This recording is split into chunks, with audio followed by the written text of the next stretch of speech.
সারা দুর্গাপুরে কোনো উন্নয়ন করেনি এবং কোথাও জলের ব্যবস্থা করেনি, পাইপ লাইন চেঞ্জ করেনি।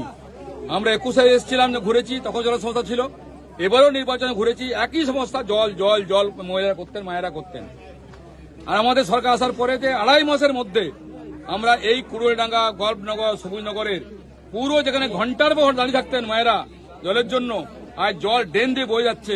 এটা হচ্ছে ডবলজি সরকার, এটা হচ্ছে পরিবর্তনের সরকার।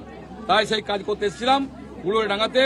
আমাদের মাতৃশক্তি, আমার জল দপ্তরের আধিকারিক শুরু করে আমাদের অখিল মন্ডল, মানে পরিতোষ দা, মানে সুমিত বাউরি, ভাই বাপ্পা চ্যাটার্জি এবং পুরো গ্রামের মানুষ আমরা এসে কথা শুনলাম, পুরো এলাকা পরিদর্শন করলাম। পুরো জল যেখানে সামান্যতম ডিস্টার্ব আছে সেটা এখন ঠিক হয়ে যাবে। পুরো গল্পনগর, সবুজনগর এবং কুড়ুলডাঙ্গাতে প্রত্যেক বাড়িতে, প্রত্যেক এলাকাতে জল মানুষ পাচ্ছেন, আর লাইন দাঁড়াতে হচ্ছে না। এটা হচ্ছে উন্নয়নের পক্ষে আমরা কাজ করে চলেছি। আগামী দিনে সারা দুর্গাপুরে প্রত্যেকটি ওয়ার্ডে এই কর্পোরেশন নির্বাচনের পরে ঘর ঘর জল, ঘর ঘর নল, মোদীজির স্বপ্ন, সেটা পূরণ করব, সেই উদ্দেশ্যে কাজ করছি। সেই কারণে আমরা এখানে এসেছিলাম। ধন্যবাদ।